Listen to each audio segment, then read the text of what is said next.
Welcome to my GRCPOV. Before we begin, please note that all views, opinions, and commentary expressed by my guests and me are strictly our own personal perspectives. They do not represent or reflect the official positions of any employers, organizations, or affiliations. We may have, always consult with qualified professionals for your specific GRC needs. Welcome to my GRCPOV, where this podcast focuses on governance, risk, and compliance inside real organization. The show prioritizes execution, decision-making, and accountability. And I am your host, Monica Reagor. And today's guest serves as a senior global regulatory compliance officer. She leads enterprise efforts tied to regulatory integrity, investigation, and ethical governance across complex multi-jurisdiction operations. So listen, we're in for a fantastic conversation today, and I'm super excited to have her here. So let me introduce to some and present to others, Alishia Farr. Alishia, welcome to my GRC POV. Thank you so much for hanging out with me. How are you? Wonderful, Monica. Thank you so much for having me today. It is my... Oh, absolutely. It's my pleasure. I know last year when we first met at a GRC event, and you were like, yeah, we should talk to everybody. And then we met again at a summit later on in the year, and you were like, wait, when did you start a podcast, girl? Right after that. So listen, this is how we evolve, and this is creating spaces for one another to share our expertise and what we can offer to the community. And so I'm going to hand the reins to you. And so Alishia, tell us a little bit more about yourself, your current role, and how did you get into governance and compliance? So that is a very interesting question. And of course, you've already highlighted my current role. And I do a lot with third-party management, risk assessments, investigations, which is one of my key responsibilities as well. But how did I get into GRC? It was absolutely non-intentional. As a child, I wanted to be a lawyer. I wanted to practice law. I wanted to retire as a judge. I was very, very firm about my decision and what I wanted to do. But as you know, life. So yes, it does. My first job was doing an internship for one of our local attorneys. So I started very, very young when I was in high school, and it carried over into college, where my internships and my first job was at a law firm. Worked there throughout my undergrad, and continued to pursue once I graduated. I got my first corporate job. I had the corner office, you name it, I had it. I was doing bankruptcy law, and I was representing the organization, homeowners associations in the Georgia area. And I remember my mentor when I went back to graduate, because I graduated from Stillman College a semester early. She told me, she was like, no, you should go ahead and go to law school. That's the plan. And I was like, well, I have my corporate legal job, and I'm getting a salary, and I'm thinking about buying a house. And she's like, no, pause. Don't buy the house, go to school. And so I did everything she told me not to do. I continued to work the job, bought the house, had the family. And I think at one point I sort of kind of decided that maybe this is not going to happen for me. But then I continued to pursue my degree, and I got my master's of jurisprudence and business law from Loyola University, Chicago School of Law. And there I met Roy Snell. And so if you're familiar with the SCCE, he is the founder. He was actually there that day that we was presenting our thesis topic. And I remember my mentor and advisor at the time said, you should go speak to him one-on-one. And he basically flat out told me compliance is the new wave. So Loyola was actually implementing a new program with compliance certification. And he encouraged me to seek that certification as a dual graduate degree. And I did. And I am so happy I did. And so from there, that's when it actually started for me. See, and I think that's the thing that why it's so important for all of us to share our story, right? Because my story in compliance, it's somewhat like yours. It's all about have a stance, right? And so for you, it was a mentor. You were like, I'm going to be a lawyer. I'm going to retire as a judge. That is what I'm going to do because that is what I was told to do. And I think it's cool.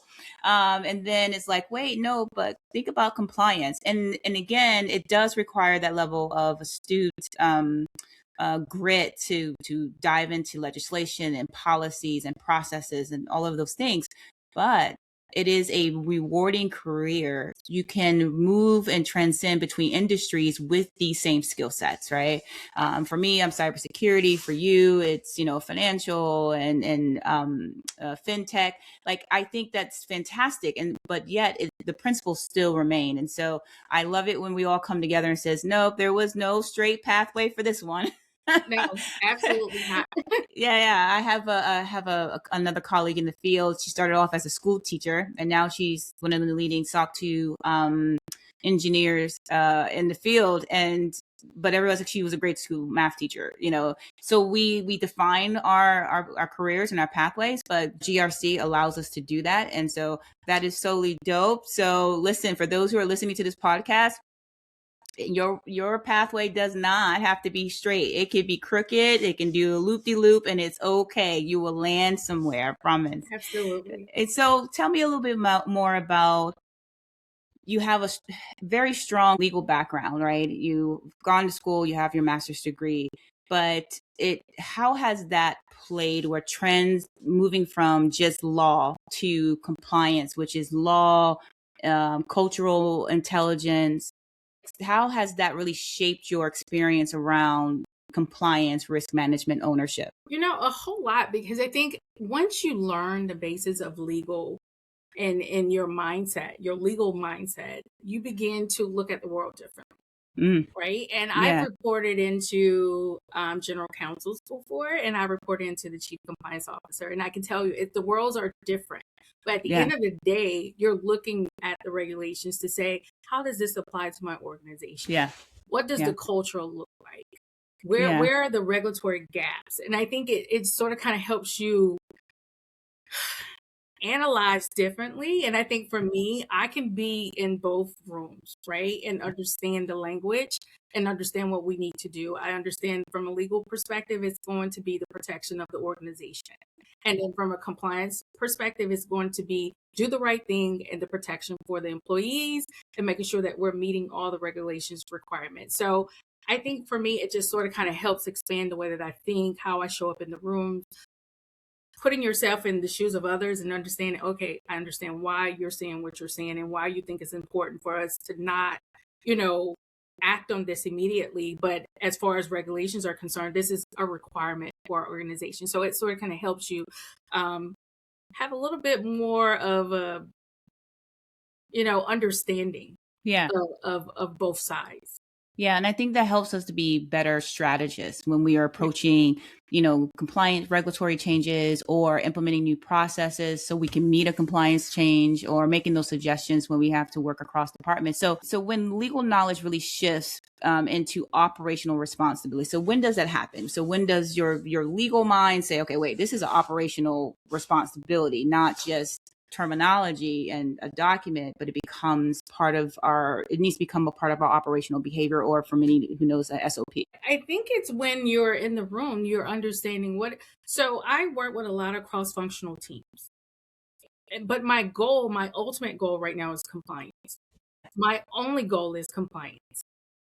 I have the expertise to emphasize a little bit with legal and understand their perspectives, but at the same time, my argument is going to be for compliance because that is what I am assigned to do. That is my responsibility. And so when we're looking at risk, I want to make sure I identify the risk from a compliance perspective. And so it's key for me, again, to interact with those cross-functional teams. Only because you want to understand the business as a whole and why we do what we do and why we're having these issues and where the gaps coming from. So a lot of times I'm entertaining human resources, internal audit. I'm sitting in those meetings where we show up as optional. Absolutely, we should be in the room, right? And I think sometimes when we see optional, we're like, oh, well, it's really not a compliance issue, but eventually it may be a compliance issue. And whether it shows up in a risk assessment, it may show up in a investigation, a hotline. So you want to make sure that you have enough information, especially starting at a new organization. You want to know how we operate. So you want to make sure you have enough information. So I think it's important when you show up with your expertise, right? I am in the room to mainly represent compliance, but at the same time, I want to understand how we operate as a business. So I'm not going to be judgmental.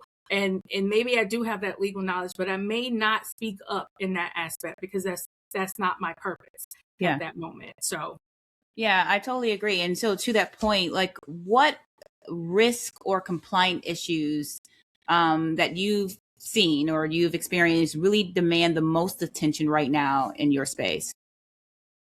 Ooh, in my space, well, when it's evolving, I want to say the DOJ guidelines. That's very, I'm like this every time. And what's scary is you really have to read between the line, right? And understand what part of this applies to my organization, because you will find yourself implementing policies and all types of assessments that's not necessarily for your business. And so I think it's important at that point to have a legal mind in the room that can sort of kind of dictate and sort of kind of help you read through the gray lines, right? Like this is not necessarily applying to our organization, although it's a requirement. So that's when the legal mind comes into play, because then you can sort of kind of understand what they're saying. Like if your organization meets this threshold, right? Well, we're not dealing with that. So that doesn't necessarily mean that we need to align with that.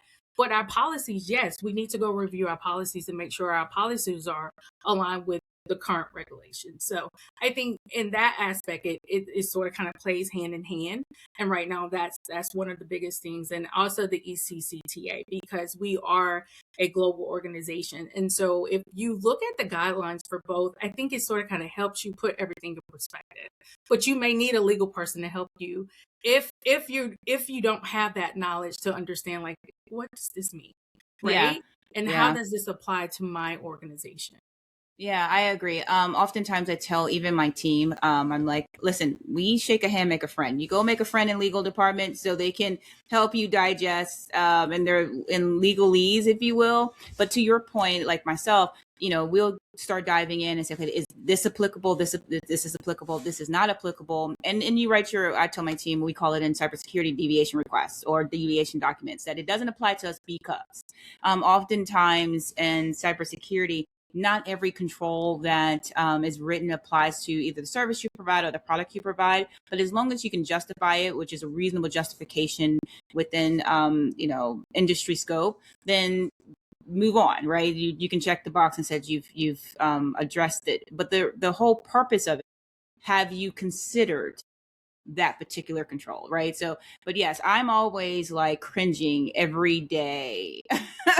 Every time I see something, come out of the our current administration or something coming out of our international allies and their administrations, I'm like, what is happening?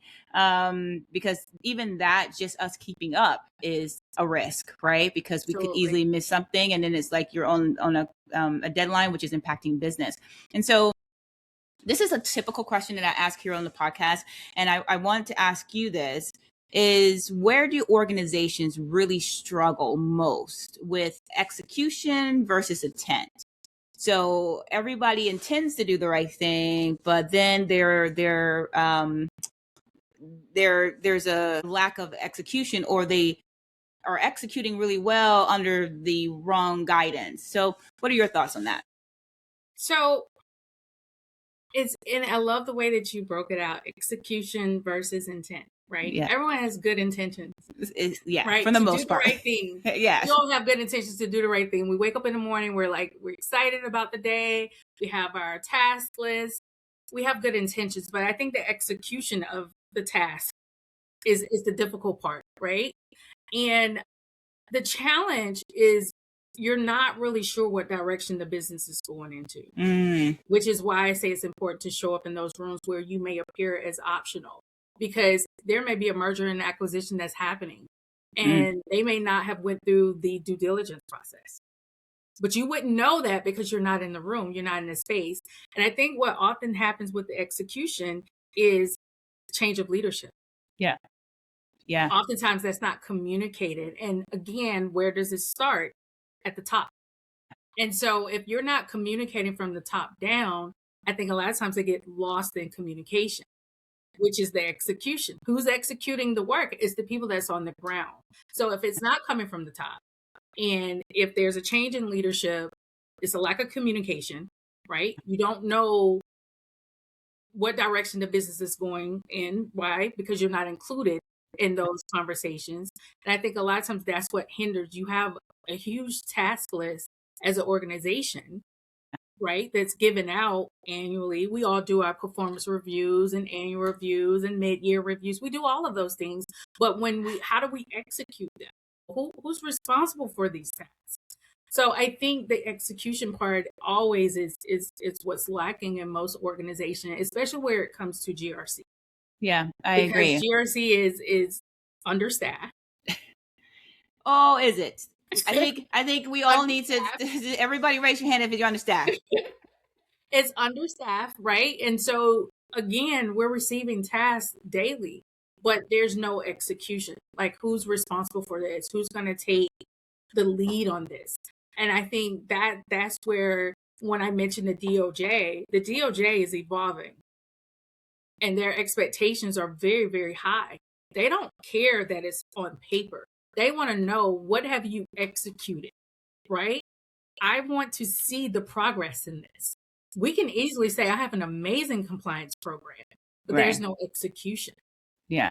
Or we can say, oh yeah, we review our policies every year, but are we following the policies? Who's responsible for, executing the policy? So I think it's great that you broke it out, and it's one of those questions that you really can't answer because we're still trying to figure this stuff out.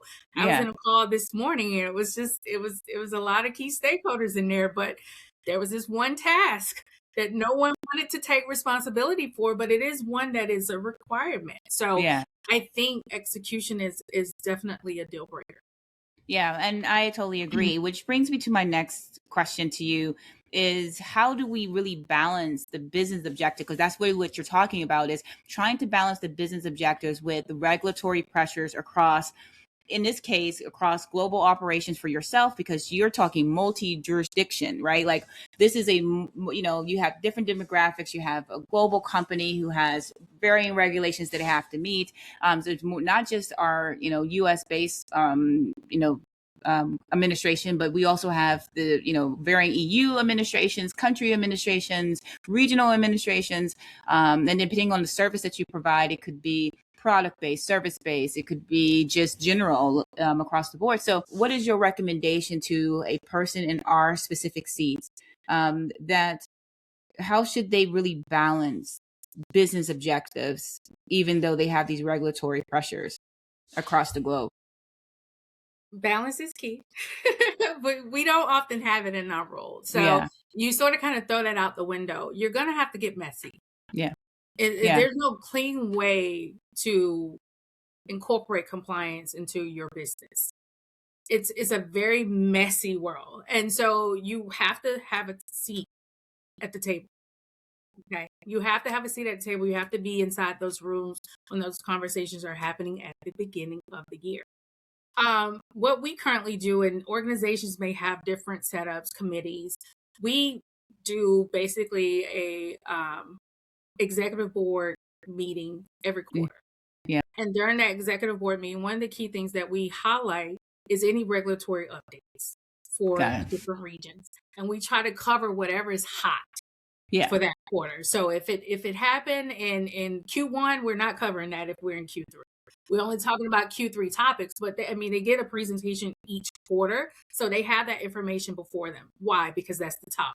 So we want them to know, this is how this will affect the organization. This is the impact. This is how we are currently operating. And so we'll put some suggestions in there. We may need to look at A, Y, and Z. Y, X, and Z, whatever. So we put those emphasis on, these are some areas that we may need to take a look at. And here's why. Here's how this would impact us. When would this go into effect? January 2026. Yeah. So I think that is how you balance it, is to work alongside the business, to stay in the know, right? Yeah. Attend those meetings, knowing what's happening in your organization. If you're getting ready to onboard a new business, speak up. Who's accountable for this? Who's responsible for this? Okay, have all the checks and balances been completed? Have you went through the due diligence process? Like, have you met with data privacy and internal audit, all these different groups? You want to have a conversation with them. And again, that's where it gets messy, because sometimes it becomes, so you own this now, or are you owning this project, to sort of kind of bring everybody together. And that's where you push back and say, no, this is just an oversight. I want to make sure that there's no gaps or risks that are happening as we're implementing this new business. So I think it starts at the top. And I continue to repeat that, because the struggle that I have is when there's no accountability. Yeah. And so there's no accountability. It's hard to find balance in that, because who's responsible for it? And there's a lot of regulatory pressure that is happening right now. And like you say, every single day you're cringing. You're like, oh my God, what's happening today? How does this apply to my organization? And we're having to get that information out as fast as it comes in. And it's coming in very rapidly. But I think it's key to sort of kind of, when you're in front of the executive team, to let them know, look, this is happening. This is how it's going to impact our organization, even if it's a memo.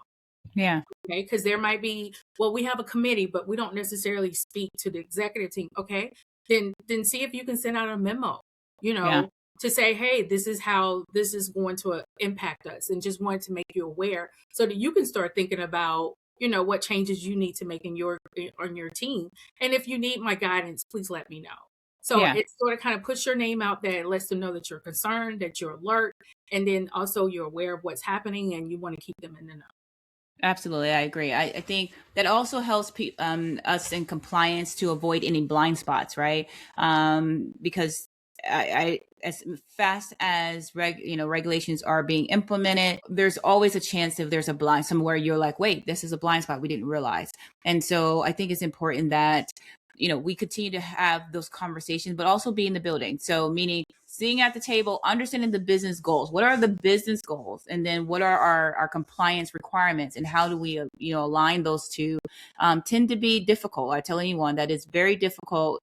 We are probably the greatest strategies in the world, because we have two sets of pressures outside of being a medical professional.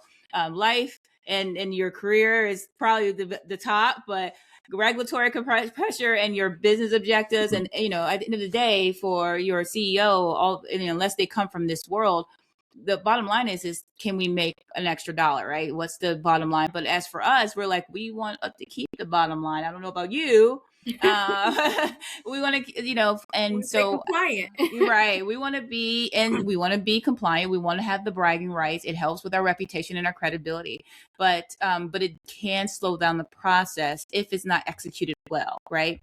And so we want to re-educate people around compliance is not to stop what you're doing. Compliance is to allow us to keep doing what we're doing in such a way that it's beneficial for our employees and beneficial for the company, beneficial to our end users or customers that we're supporting and providing services to. So to your point, you're right. It does get a little messy. The balance kind of goes out the door, but we still have to do our best to find that middle road, give a little, take a little. I'm always saying, okay, is it absolutely important at this moment? Or can I push it out to Q3? And I tell my team, I'm like, or our executive, I'm like, okay, so I see that this is not the priority for this quarter, but it must be a priority in Q3. Like, I'll give you that, but I'm holding the line in Q3, kind of thing. So which brings me to my next question for you is that you oversee complex due diligence investigations.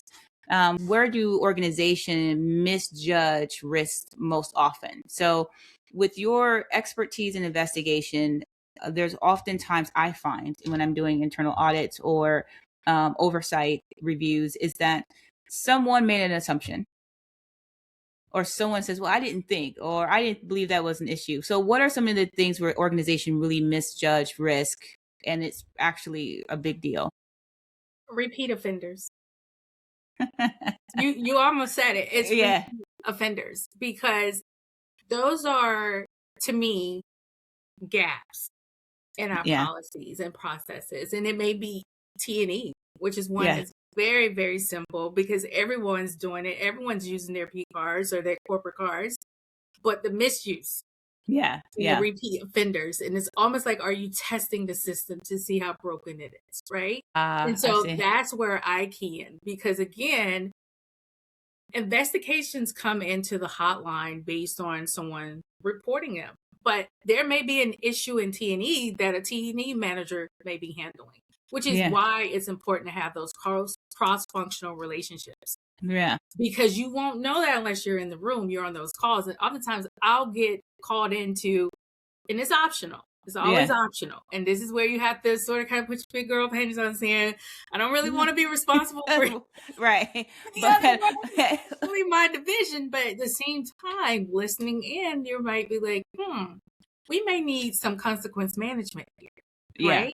We don't have any consequence management because obviously they feel comfortable continuing to repeat this T&E mistake. And so I think that's where organizations sort of kind of miss the mark. Also, internal audit, reviewing internal audits, having a conversation. We do a combined, we used to do a combined, we would do the risk assessments, but internal audit would go in and do the actual audit. And we would find things that internal audit wouldn't find and vice versa. But having those general meetings with them and sort of saying, hey, can I review that audit report? What were some of your key findings? And then you may go back and look at your investigations and see, I see this is happening in this particular region. And this is consistent. And this happened last year around the same time. And so then you can start building your trends, like what's happening here. Is it management, right? Is there oversight with management? Is it lack of training? So I think there are opportunities there for sure. And I think those are some of the areas that sort of kind of operate in silos. And because of that, compliance may be left out of the loop.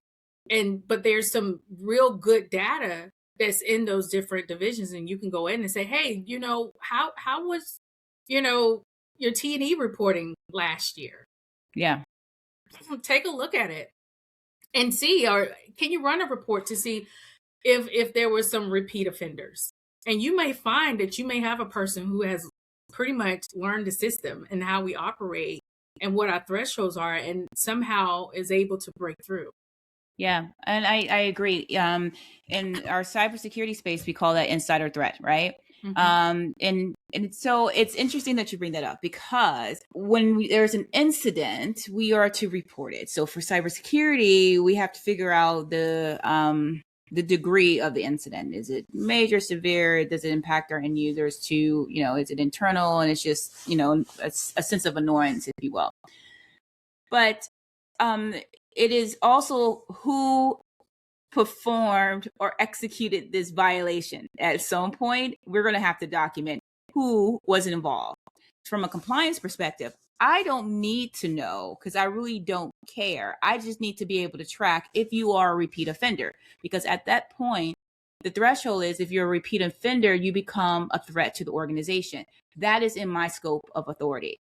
That's the scope of compliance. That's the scope of risk. That's the scope of governance and oversight. They should be able to see, and there's, someone's not applying encryption in the right direction. If someone in health is not adding, locking their computer on when they're leaving a room with the patient. Those are repeat offenses. They may be small, but over time, it takes one perfect storm, and then it becomes, a Wells Fargo or a Eron or some issue that everybody has to figure out what happened. And then they're looking at compliance. You're like, are you performing internal audits? No, because one, to your point, we're not even in the table when it comes to that stuff. It should be a push. I had an executive leader say that it should be a push to compliance. Compliance shouldn't have to go chasing it down. You should be telling them there's an issue. But then there's this bit of loyalty to your coworkers or to your colleagues. Well, we don't want to get anybody in trouble. Yeah, but you now become a threat. And here's the thing, and I don't think people take this seriously enough. I know my poor organization, they're like, dang, you're tough. I'm like, the second you say I don't want to get somebody in trouble, you become a threat to my organization. You become a threat. right? You are an insider threat to my organization. So the person that executed it is one problem, but then you're now being complicit by association is another problem. My job is not to really give the degree of consequences. My job is to document, right? And so it is up to, HR and your manager to decide the degree of consequences. And to your point, there should be consequence management. What is the threshold of, if it's one offense, that's one thing, is a warning. But if you do so many offenses, then there should be verbals or writtens or whatever that the disciplinary actions are. Compliance really doesn't, we don't really care as far as I'm concerned. I know I don't. All I want to do is make sure this incident doesn't happen again. Right. Yeah. Because that's my responsibility. But at the end of the day, I'm not your manager. I am not HR. My job is to document that we have someone who's considered to be a risk to the organization, now has proven to themselves to be a threat to the organization. Therefore, I believe these suggested action needs to be taking place. If you decide otherwise, that's fine. But my job is just to document. Right. Absolutely. And really keen on guidance. Yeah. In my organization, and let me guide you to the right decision. Again, like you say, I cannot force that decision on you. Yes. This is an HR or T&E manager, whomever, responsibility, but I can guide you. And I do make sure I document my recommendations. If there is any matter, because what I've discovered is that there may be termination later after the fact, after you've made those recommendations, and it comes back to say, hey, have we had any issues with this person? No, but you have. And so here are the following recommendations that were made. And then when it becomes a legal matter, now you have the supporting documentation to say, we did our due diligence. We looked into this matter. We provided our guidance. We provided our recommendations. This particular manager decided to go a different route. And now here we are, as you stated, we're back at this place where we didn't want to be.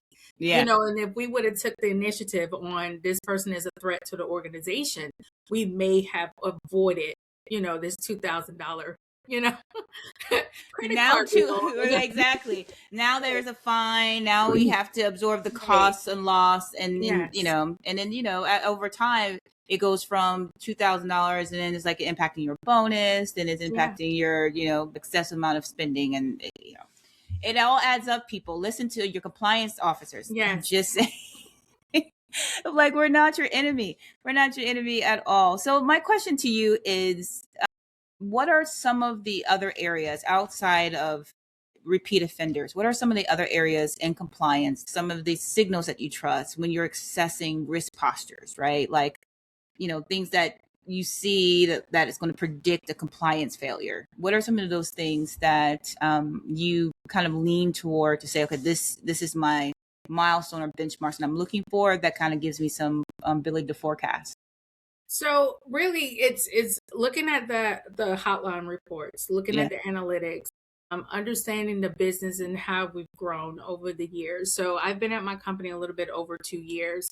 Oftentimes, if I have a free moment, it's very rare. Right. I pull data from years before just to see how much we've grown. And for me, it's the increase of reports, because that means that people are listening. Some organizations, they shy away from that, and it's like, oh, we jumped from 40 to 80 in 2 months. And it could be, oh, we did a new conflict of interest survey, so now everyone is aware that there are potential conflict of interest. They are now reporting it, or either inquiring about it.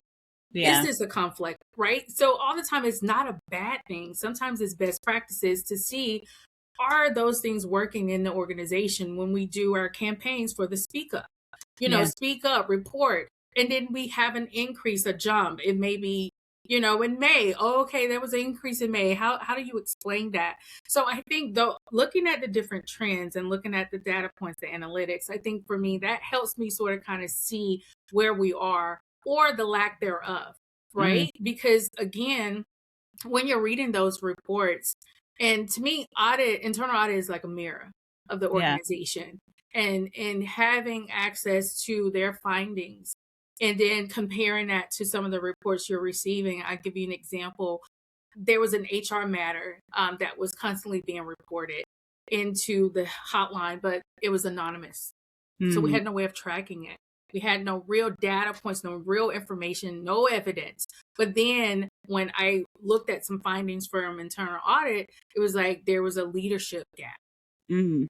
And so that helped me then start connecting the dots and meeting with our executive HR representatives, VPs, and saying, hey, how are we handling, issues in this particular location? Finding out that we didn't have anyone on the ground that was representing the employees there. So that was a huge gap.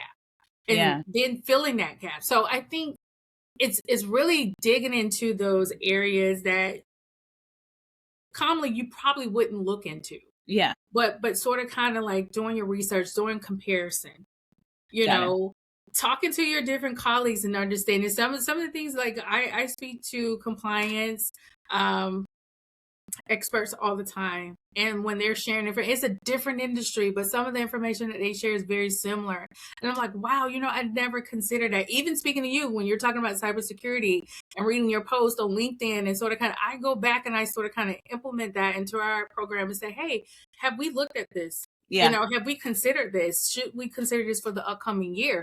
I think just sort of kind of just embedding all of those things that you learn when you're at conferences, having those one-on-one conversations, because to me, compliance is not an area that I can teach you how to be a compliance, expert, how to be a compliance officer, because everything is happening. It's changing daily. So what worked for us 2 years ago is definitely not going to work for us this year. Right. We're going to have to learn new ways of working and operating in this industry. So I think it's really like research, reading, getting on all these different email blasts, because some things come through and it's like, that doesn't really apply to me. That's not my organization. But then there are some things that come through and you're like, I might want to attend this webinar, right? Because this may enlighten some areas in what we're doing. But I think really looking at training, who's completing the training?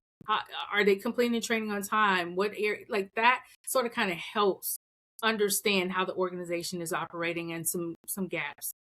Yeah, I totally agree. And you bring up a lot of key points. I mean, just this is a great segue into one of our closing questions. But, one of the pieces of advice you gave is you have to expand your community, because I do the same thing. I'm always talking to someone in our compliance space, governance risk compliance space outside of my organization, because they may ask a question. I'm like, I don't know, but let me find somebody who does. And we have conversation, because the shared experience and share ideologies, the share expertise allows all of the organizations to be healthy, and it allows us to be successful. We all want to succeed. So this is not a pigeonhole or gatekeep the information. We don't need the non-disclosed information. We don't interested in that. We just need the technical stuff, the mechanics. How do we implement it? What are your thoughts? What are your recommendations? Because that allows us with more information to determine how we should approach it and tailor it to our organization as a whole. I'm going to ask your opinion here. What is one of the additional advice that you could offer to leaders who are building or maturing their global compliance program today? Because that's really what's happening. We have some young, new to the profession in GRC, and they're trying to figure out how to, one, kind of fit into this space that is really large, and then two, how do they kind of establish themselves as a subject matter expert of someone they can trust and within their organization? So you've said this word several times on the call today, and that is strategy. Having an established, clear strategy and plan. I think that's important, first and foremost. Like understanding the business, understanding why you're there, and then understanding what do you have to offer to the organization. So that's sort of kind of how you become the expert. Like you understand the business, you understand why you're there, why do they hire me, why do they need me, what space am I filling, and then fill that space to the fullest capacity. Find a way to get into those rooms, because that's where you're going to become the expert, because you're able to listen in, you're understanding the business, you understand how they're operating, and you're able to give guidance. Yeah. Right. You're not there to enforce anything, but you can give guidance. You can speak up. You can say, hey, have you considered the following? Yes. But the only way you can do that is if you're sitting in the room and you're understanding the business, you know how the business operates, and then you're doing a lot of research. We said that earlier. You have to get on these email blasts. You have to connect with industry people. You have to learn what is current in the industry, because it's evolving daily. So it's hard to just put that down to one particular task, as we say. Yeah. Determine which regulations apply to your business. Yeah. That's how you become the expert. That way you can speak to that particular regulation and you know the impact of that regulation. So understanding that. And then if you have an audit team, an outside audit team like DLA Piper, Lloyd, whatever, you can actually reach out to them and say, hey, I have a quick question. I know these things. That's their job too, right? Because they're auditing you to make sure that you have these particular policies and processes in place. You can also reach out to them and have a one-on-one and say, look, I know there's a new DOJ regulation that's coming down the pipe. Is there something we need to know as an organization? Yeah. What's some advice that you can give us to plan ahead, to get ahead of this? Like you say, it may not be urgent for the organization to apply that month, but maybe in Q2, we need to start having conversations around this. So I think that's another resource that you may have that you want to look at, because oftentimes we don't think about the auditor. And I think I went up to someone and I was like, hey, they actually did a presentation. I think you was there, and they was talking about, I'm on all these different email blasts. And I went up to her and I was like, hey, so can you share, a list of those organizations? And she looked at me and she said, do you have an outside audit company? And I said, yeah. She's like, reach out to them. And when I did, I'm telling you, they were like a wealth of information. I had no idea that they would just freely take time to give me updates on some things that we could be doing. And I said, hey, can you take a look at some of our policies and give me some feedback on it? So I think that's key. And then review internal policies. Because I think when regulations are changing, there are some edits that you may need to make. So what I tell our team is that we may not update our policies every year, but we are reviewing them every year. And we are updating them 2 to 3 years, just because we want to make sure that we are current with what's happening with the rest of the world.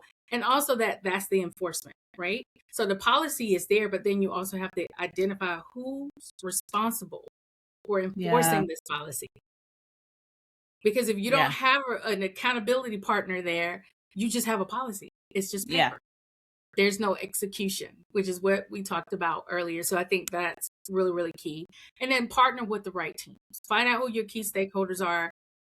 Get on those calls. Have a conversation. Introduce yourself. Hey, I just wanted to sit in. I just wanted to listen in. I was curious on how we get to our final decision on this and what steps do we take. And then that way you can sort of kind of do a gap analysis to say, hey, these are some areas, because I also do a lot with risk. So it's a little bit outside of compliance, but I do a lot with risk analysis, risk assessment. So that plays a key part in understanding the gaps of the organization. Yeah. And then leverage existing data and resources. I think that's key.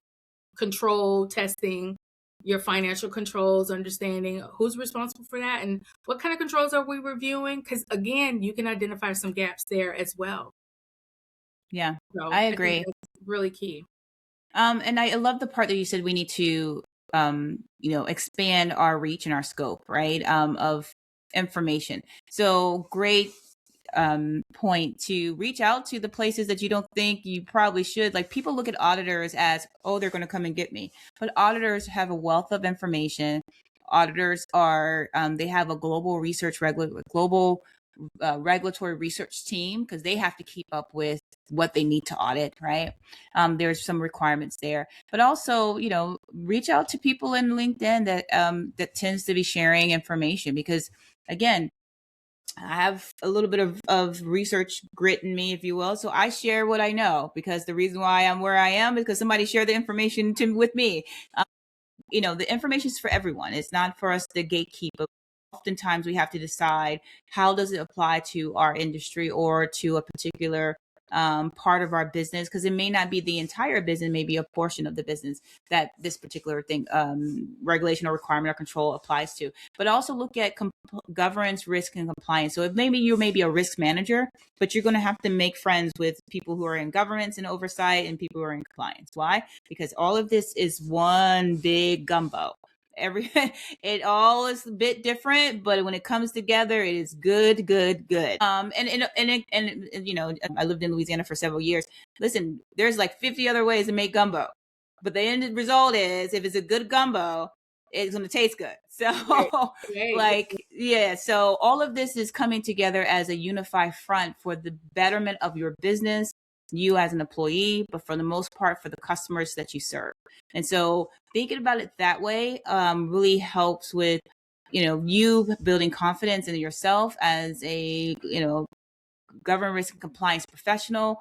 Also, if you're in the process of transitioning into GRC risk, I mean, there's a lot of pathways and pipelines into government risk and compliance, and there's a ton of industries that need someone out of those three professions, or if not all three professions, to execute. So I love how you brought all of that together, because it's incredibly important to understand that you don't have to be the one and done. It's not just reading the regulation that's online, but it's like tapping into these different communities, getting the information, shake a hand, make a friend.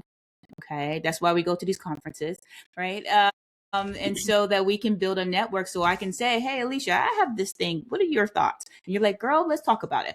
And, you know, and so I think, again, it's not to understand the dynamics. It's to say, okay, from a mechanical perspective or from a principal perspective, this is some of the things you may want to consider, look for it, and then let me know how that goes. So with that, I know we're at our time, but I wanted to ask you, what is, like, last thoughts? Tell us, what is something that you wish you would have been told when you started your journey here in GRC? I know I was waiting. So good. No, it's so good. And if you would have asked me this 2 days ago, I would have been able to tell you on the spot. But a lot has happened in 2 days. Right. But I think what's really important is to know that always stay teachable, right? I wish someone would told stay teachable, because the GRC space can be very intimidating. Yeah. From the outside. Yeah. From the inside, like I say, it's very messy. And we know that. We know that it's constantly changing. And you sort of kind of have to welcome the change, right? Yeah. You have to adapt to the change. But I tend to take myself too seriously. And I tend to prepare and overthink situations. But honestly, if you just take a step back and allow yourself to be teachable, because a lot of times it may not be something that you already have knowledge on. It just may be something that you need to do a little bit more research on, or understanding, or talk to the right people. Right? Stop trying to recreate the wheel. There's someone out there that already went through what you're going through right now. And so if you remain teachable, you don't feel like it's always on you. You feel like you can learn something, like, oh, okay, what can I learn from this? Right? Oh, this is different. I've never seen this before. You don't always have to go in the room with the answer. Right? So I think just remain teachable, and you will go very far in your career, because you're not coming in as the, Miss Know-It-All. It's like, I want to learn from you. Help me understand. Right? And so I think if you come in with that attitude, people are going to be more willing to help and assist and provide you with information, versus you coming in saying, this is the way we have to do it. There's no other way to do it. And then you sort of kind of get blindsided by different things that are happening in the organization, because they're going to try to skip around you, right? They're not going to come to you because they feel like compliance is already the police, right? So they're not going to come to you. But I think if you remain teachable, and when you're conducting these calls, interviews, investigations, risk assessments, whatever they may be, cybersecurity checks, I think if you come in like a teachable moment, help me understand, right? I think people are more willing to share. Yeah, I totally agree. It has helped me in my career to give me longevity. Even now, again, my career path wasn't into compliance. It was all, I'm going to be a programmer, network administrator kind of thing. And so even now, I'm still learning something new. And of course, compliance is always evolving. Risk is always evolving. Our bad actors are being more innovative and creative in their own way. And so we do have to be equally as creative and innovative in our own way. And so I think really that's such a key point. And I really appreciate you just being honest or sharing that honest opinion. An approach is be teachable. Like, you don't have to know it all in the room, but you have the grit, you have the resources, you build a community that you can go out and say, but I can find the answer, right? And so that increases your credibility as a SMED or a subject matter expert, but not, if anything, it makes you more personable. So you no longer become the police officer, you become a partner. And that's what we want, is that you become a partner. So Alishia, listen, thank you so much for joining my GRC POV today and just sharing some grounded insight from a global compliance leadership perspective. Like, you are such a wealth of knowledge, and I feel like I have to do part 2 to this because we can go deeper into just having the conversations, even a round table of what's really important to to this compliance space. And with everything that's changing, the world is changing, demographics is changing, our own emotional, cultural changes, all impacts how people see compliance, risk, and governance. And so you just came with such great nuggets and wisdom, but it was just straight, plain, this is how it's going to go down. It's messy. Yes, we wanted to have that work-life balance. Not going to happen. It's a nice phrase. I got it. But thank you so much for, being with us. But make sure you connect with her. She is great. So make sure you ping her. Yes, and said, hey, I heard you on the platform. I got questions. And she will definitely respond back to you. Absolutely. Yes, make sure you're active on LinkedIn. LinkedIn is a great place to ask questions. And so listen, to all my listeners, if this episode really got some things twirling in your mind, really sharpened how you think about regulatory execution, ethics, accountability, share it with your team, and subscribe to My GRC POV on any of your favorite podcast platforms, and join the conversation with me and Alishia on LinkedIn and Substack. Listen, until next time, own the risk and execute with intent. Thanks for listening to My GRC POV. Remember, all opinions expressed today are personal views only and don't reflect any organizational positions. Until next time, own the risk and execute with intent.